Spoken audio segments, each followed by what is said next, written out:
چگونه یک CV پروفشنال و قدرتمند را با استفاده از مایکروسافت ورد به صورت رایگان نوشته و طراحی کنیم. دوستان گرامی سلام و احترام. شما میدانید که برای اپلای کردن بورس های تحصیلی و کار با یک CV خوب و قدرتمند نیاز دارید. در این ویدیو خیلی ساده از صفر تا صد و با تمام جزئیات نشان میدم که چطوری با استفاده از ورد که در دسترس همگی قرار دارد به صورت کاملا رایگان خودتان این رقم یک CV خوب و استاندارد ساخته و طراحی کنید. در قدم اول اطلاعات خود به صورت خام در یک ورد وارد کردم. در یک جدول ورد شامل نام و مثلا جای زندگی و شماره تماس، ایمیل آدرس، پرسونال انفورمیشن و زبان، مهارت ها، بعد رفرنس، خلاصه از کارها و تجربه کاری و تحصیلات، بعد تجربه کاری، بعد تحصیلات و علاقه خود اینجا نوشتم. میریم روی فایل میزنیم، یک ورد جدید باز میکنیم. بعد اینجا روی لیاوت سایزش A4 انتخاب میکنیم، روی مرجع کاستوم مرجع میزنیم. بعد در قسمت 4 طرف فاصله ها را 0 میکنیم، بعد اوکی رو میزنیم. بعد میایم روی انسرت، یک شیپ رو انتخاب میکنیم، یک شیپ رو رسم میکنیم، اندازه هایش را که عرضش را 3.5 و طولش را 18.90 انتخاب میکنیم، انتر رو میزنیم. بعد میایم سمت چپ را قرار میدیم.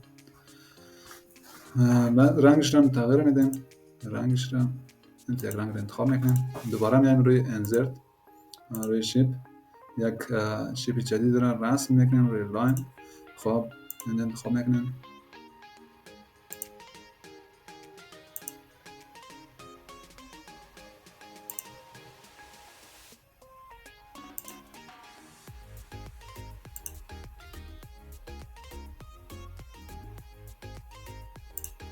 اینجا یک شیپ رسم میکنیم. بعد میایم سمت چپ قرار میدیم، یک ذره کلانتر کنیم، یک ذره بالاتر و رنگش را مثل این طرف رنگش تغییر میدیم، یک ذره کلانتر بهتره.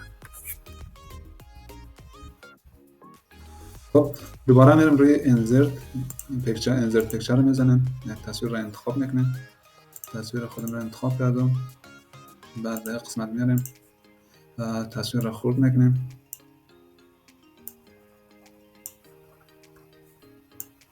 تصویر بالا قرار میدم. بعد در این قسمت کراپ رو میزنیم و به شکل دایره. بعد در وسط هم باید قرار داشته باشن، یک ذره کار میکنیم. خب بعد دوباره روی انسرت میریم، روی شیپ میزنیم، یک متن را اینجا میزنیم، انتخاب میکنیم. خب و رنگ متن سفید باید باشه، اوتلاین نداشته باشه.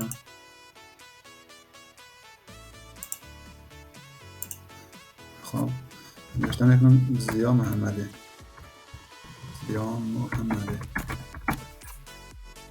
متن را انتخاب میکنم، از این میاره متن را سفید میکنیم، بعد بولد میکنیم، ایتالیک میکنیم، سایزش 22 قرار میدیم.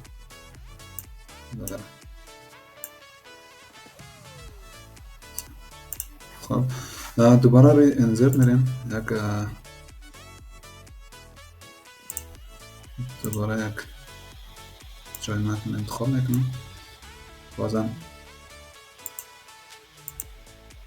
اوتلاین نداشته باشه. میریم روی اطلاعات خود.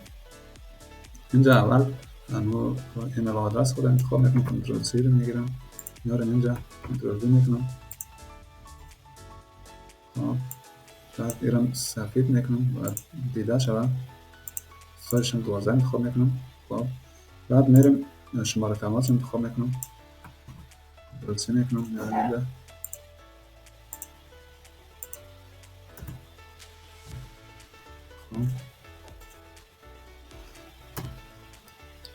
این دفعه آدرس برچه کابل افغانستان، آدرسم باید همینطوری نوشته باشه. یک ذره نزدیک میکنم، این سایزش کم نشه، خیلی نزدیک هم نباشه. خب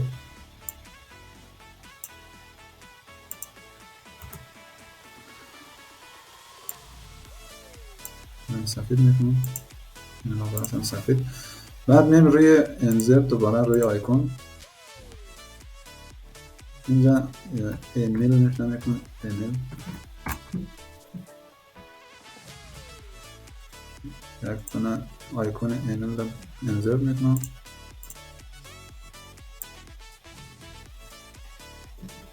آیکون تماس را انزرت میکنم، خوبتر میکنم. خب نرمیم به قسمت رنگشم سفید میکنیم، خوب میکنم در پهلوی تماس قرار میدم.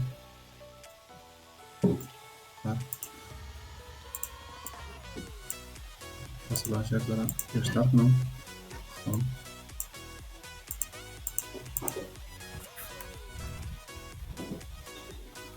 دوباره این دفعه میایم روی یک آیکون برای لوکیشن یا موقعیت دانلود میکنم. لوکیشن دانلود میکنم، انزرت میکنم.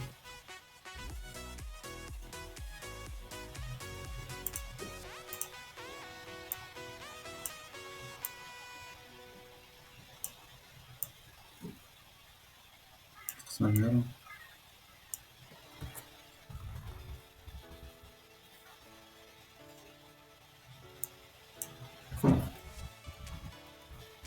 خب بعد در قسمت بازم این رو انتخاب میکنم، میارم پایین. اینجا میارم روی موضوعات ما پرسونال انفارمیشن رو انتخاب میکنم. کنترل میارم اینجا به زیر قرار میدم و سایزش رو هم یک ذره خودتر میکنم، 20 میگیرم. بعد میارم روی انزرت روی شیپ یک لاین رو اینجا انزرت میکنم. سایزش رو یک ذره کلانتر میگیریم. رنگشم سفید میگیریم. خوبه یک ذره پایین‌تر. خب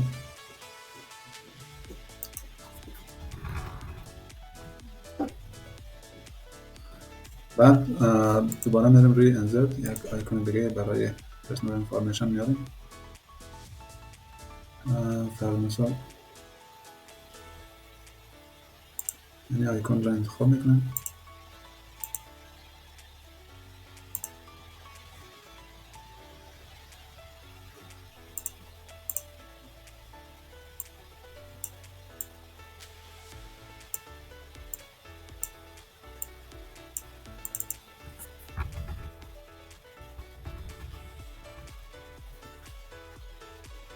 رنگش سفید میکنم، ذره کوچکتر میکنم. بعد دوباره را انتخاب میکنیم، میریم پایین. خب میریم روی موضوعات های روی یکی دیت آف برد و پلاس آف برد انتخاب میکنیم. میاریم اینجا در جای اینا پستش میکنیم. خب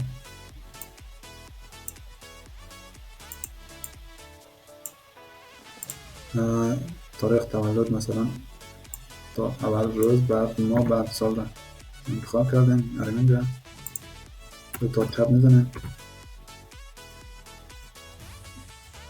یا بزرگتر میکنیم که جایش ها. دوباره میاریم جای تولد را انتخاب میکنیم، بازم دو تا تب میزنیم جایش ها.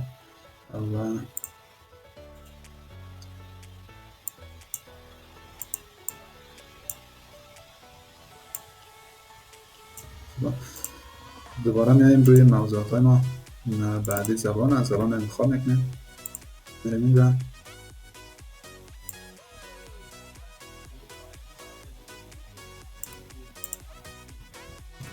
از جای پرسونال انفارمیشن لنگویج رو بردم. بعد یک لاین دیگه ایرم میاریم پایین از این. خب دوباره یک آیکون برای زبان انزرت میکنیم. فرض مثال یک چیزی که زبان مناسب انزر میکنم.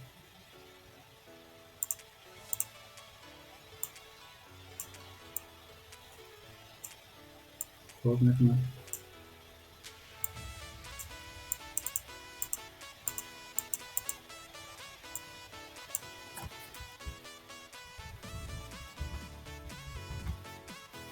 رنگ چند سفید میکنم که قابل دید باشه. دوباره متن به جای طرف میارم که جای شود.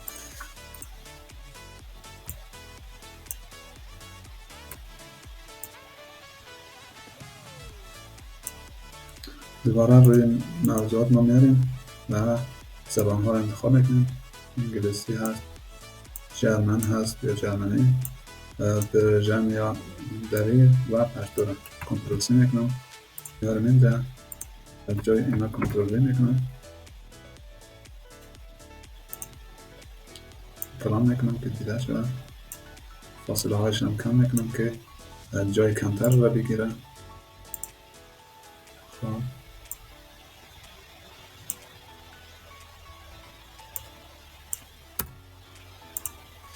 مثال سطح زبان شما رو خبره که بود اینجا نشان میکنم. من B2 برای جرمن، A2 برای دری یا پرژن که زبان مادری من هست، مثلا مادر تان رو میزنم. برای پشتو برای مثال A1 ایران نوشته کردم. هر زبانی را که بلد بودین اینجا میاریم نوشته میکنیم. دوباره میرم روی موضوعات بعدی اسکیلز یا مهارت ها هست، کنترل سی کردم، میارم اینجا. دوباره همینطوری لنگویج میارم پایین، جای لنگویج اسکیلز ها رو میارم. بعد لاین رو انتخاب میکنم، کمک یک ذره طرفتر میارم که جا برای آیکونش باشه.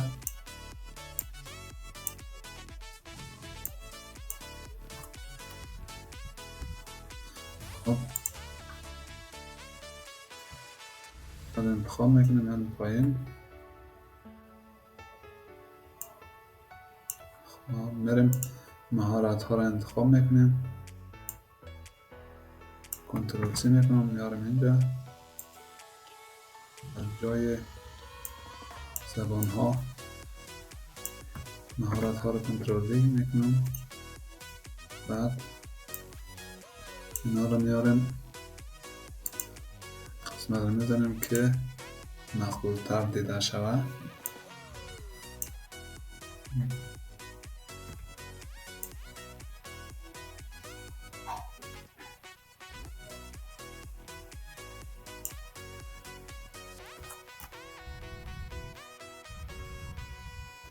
خب بعد موضوع بعدی رو سعی میکنیم چی هست. رفرنس هست، رفرنس ها رو انتخاب میکنیم، کنترل سی اینجا.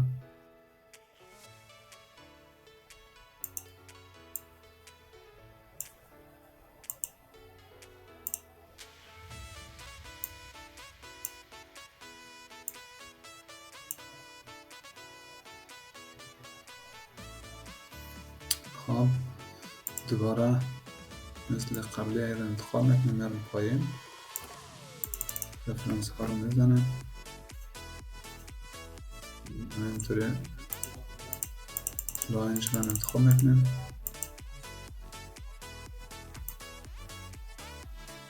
پایینش. خب بعد برای رفرنس هم یک تا آیکون انزرت میکنیم.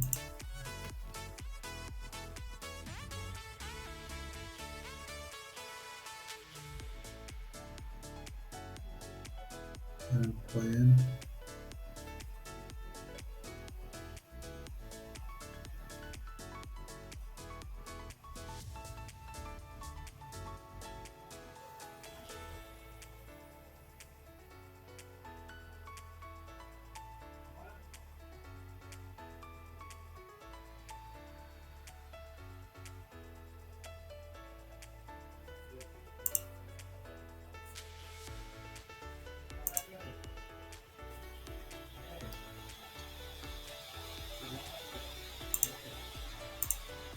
خودش میکنه.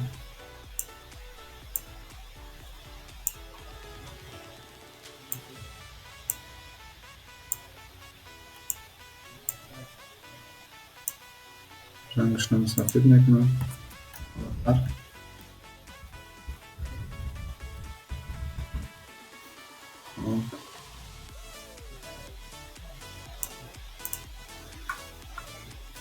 دوباره مثل قبلی از اینجا یه انتخاب میکنم، میارم پایین، کنترل همه رو پاک میکنم.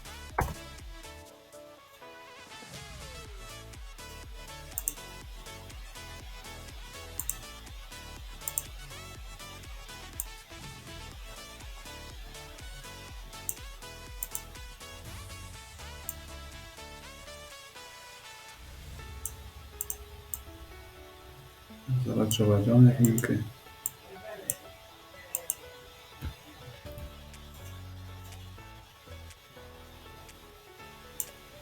خب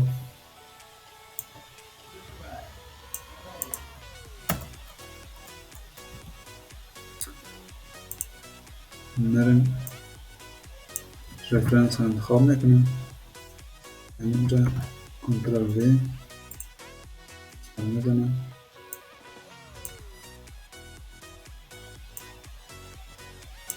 بعد نام و مشخصات و ایمیل آدرس هم نوشته شده.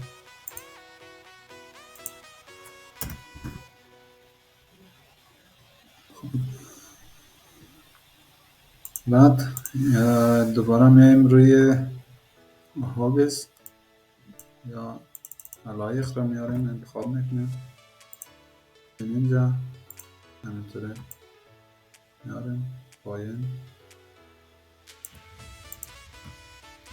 زیر هابیز میزنیم. خب بعد همینطوره لاینش رو میاریم پایینش، بعد یک دونه آیکون برای هابیز ها انزرت میکنیم.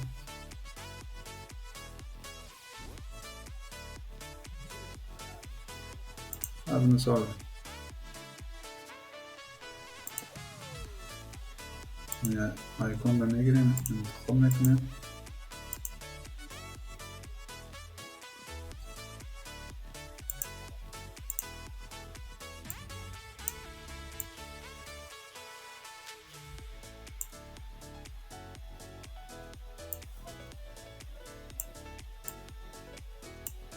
خوب میکنیم،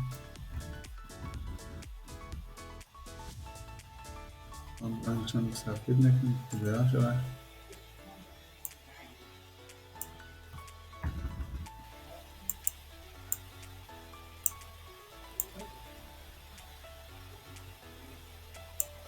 خب اینم از این.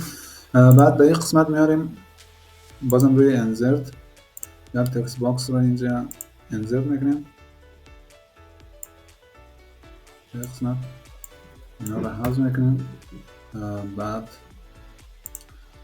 میگم نو لیاوت و نو آوتلاین، بعد نوشته میکنیم به قسمت میاریم سمری یا خلاصه از کارهایی که انجام داده یا تجربه که داریم نوشته میکنیم، کنترل سی به اینجا کنترل وی رو میکنیم. خب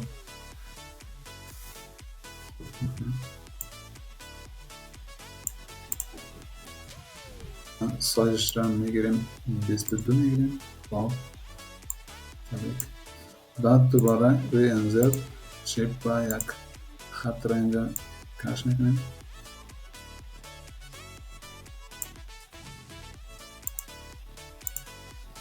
رنگ سیاه. خب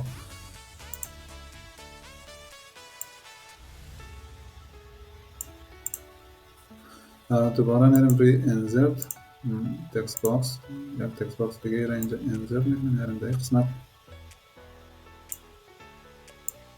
کلانتر میگیریم، اینا رو همه حذف میکنیم.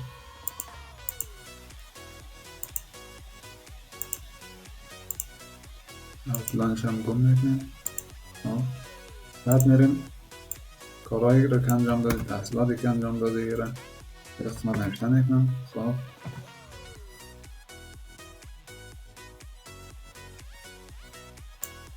یک آیکون هم انزرت میکنیم، میریم روی آیکون ها.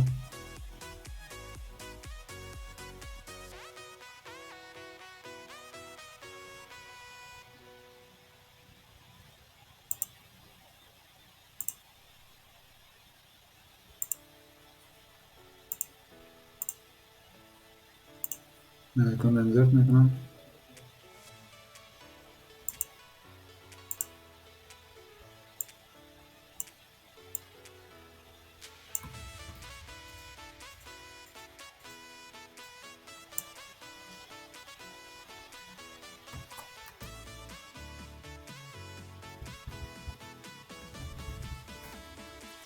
بعد قرار میدیم.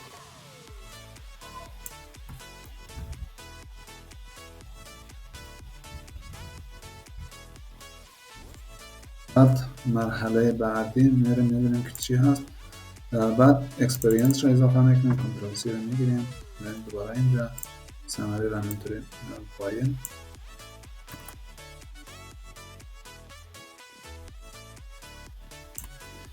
لاینش رو کپی میکنیم،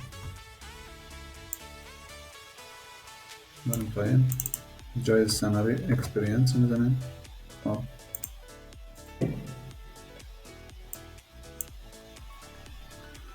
بعد یک آیکون دیگه مربوط به اکسپریانس را یا تجربه کاری اینجا انزرت میکنیم.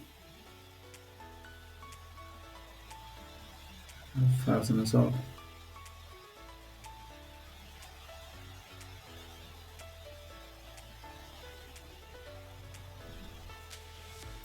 این یک چیز رو انزرت میکنم.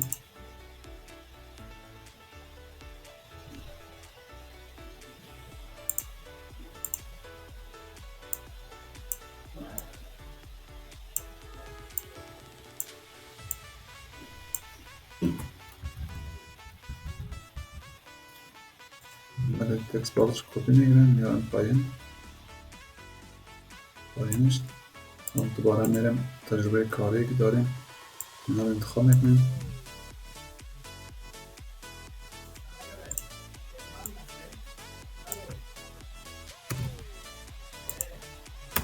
خب میره خود میکنم، میاریم این طرفتر.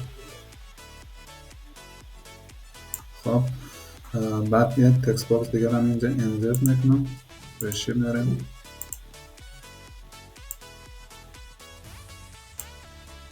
و اما از کدام سال تا کدام سال را که کار را که انجام دادیم این را اینجا میاریم پیست میکنم، دکتر میکنیم تو فاصلش زیاده، فاصلش کم میکنیم.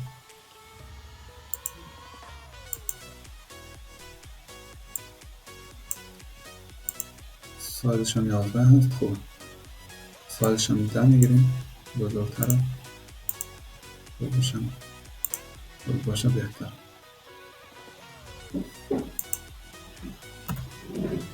خب بعد به این قسمت میرم کپی میکنیم، میارم پایین. مسئولیت هایی که داشته اینجا کلگش میاریم انتخاب میکنیم، مثلا چیکار را انجام دادیم اینجا. خب و این بهتر است که به این تکس شیبی را برش بدیم. خب فرض مثال من سمپل کلکشن بودم، در شفاخانه کار کردم، مدیکال لابراتوری تکنولوژیست بودم در پلیکلینیک کابل افغانستان. آدرس هم نوشتم و قانون نوشتن تجربه کاری یا تحصیلات هم است که آخرین بار هر مدرکی داشتی یا تجربه داشتی اول او را نوشته میکنی، آخری را اول نوشته میکنی، بعد به سمت سال اول میری. بعد دومی اینطوری میارم میگیرم اینجا.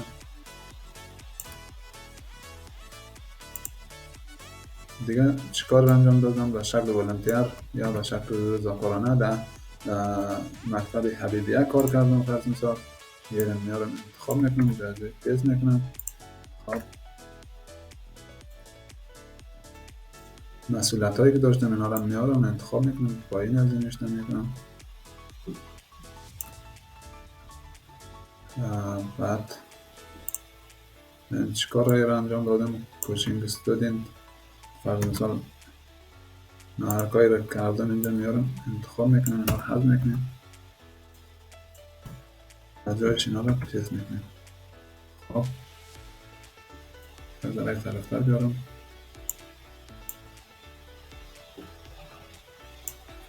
بعد از کدام تاریخ تا کدام تاریخ بوده ایران اینجا میارم نوشته میکنم. مثلا از ماه 2017 بوده تا 12/2019.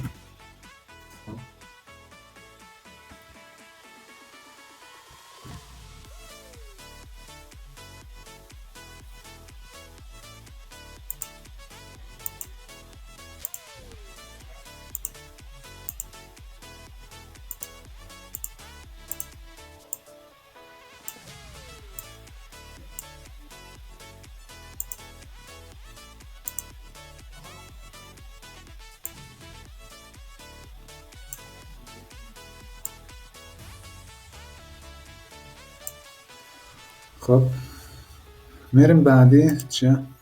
بعدی ایژوکیشن هست یا تحصیلات هست.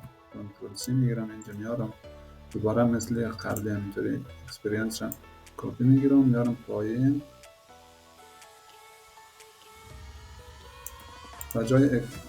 بجای اکسپریانس تحصیلات یا ایژوکیشن نوشته میکنم. لاین یا خطش رو همینطوری میارم پایین.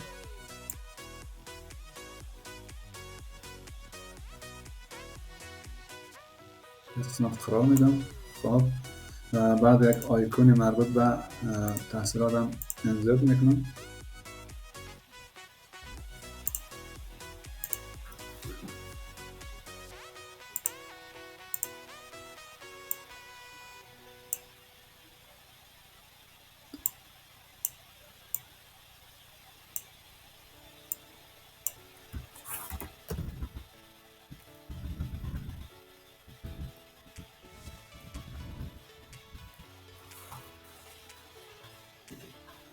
خب بعد میارم دوباره مثل قبلی اینجا موضوعاتش رو میارم کپی میگیرم میارم اینجا. خب فرض مثال مدیکال لابراتوری تکنولوژی من خواندم در کابل یونیورسیتی آف مدیکال ساینس. خب میارم اینجا.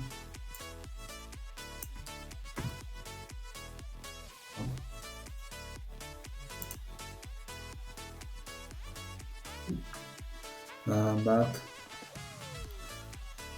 یک ذره بالاتر میگیرم یک دیگر هم کپی میگیرم میارم پایینش. و در کجا بوده؟ کابل افغانستان بوده. بچلر دیگری بوده.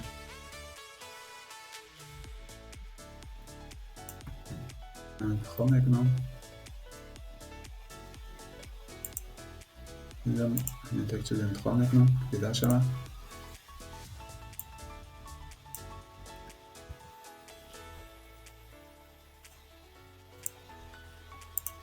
خوبه. بعد میایم به قسمت سالش رو انتخاب میکنم. مثلا سال تا کدام سال رو من درس خواندم. فرض مثال سالش از ماه 2016 تا 12/2019 بوده.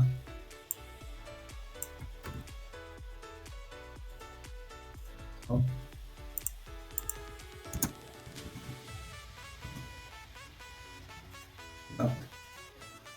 دوباره میایم این انتخاب میکنم میایم پایین تر. مثلا های اسکول یا مکتب رو در کجا خواندم. های اسکول دیپلما دارم مثلا من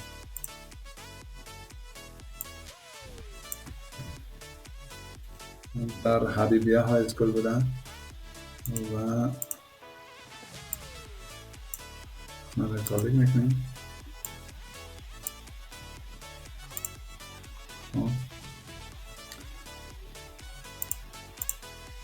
بعد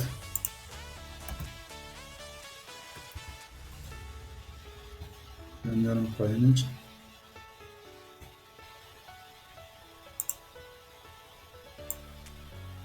آدرسش در کابل افغانستان بوده.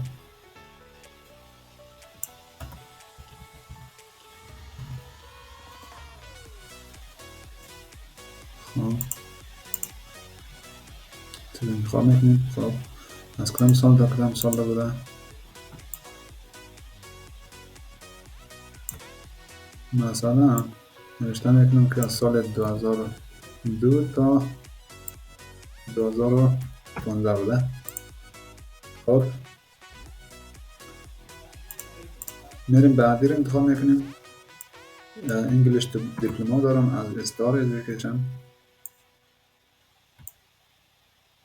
پایینش. خب بعد در کجا هست؟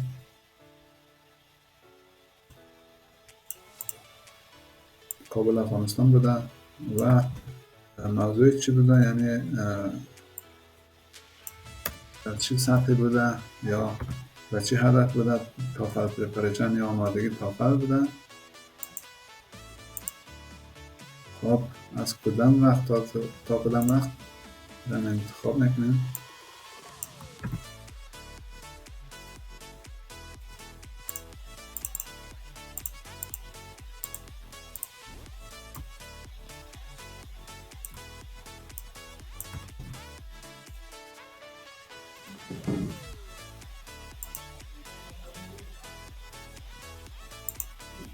خب جای دفتر میریم. بعد میریم سیو از میزنیم.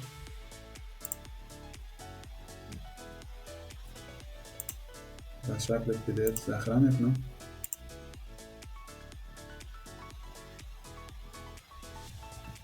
میبینید که CV به شکل استاندارد و بسیار خوانا و زیبا درست شده.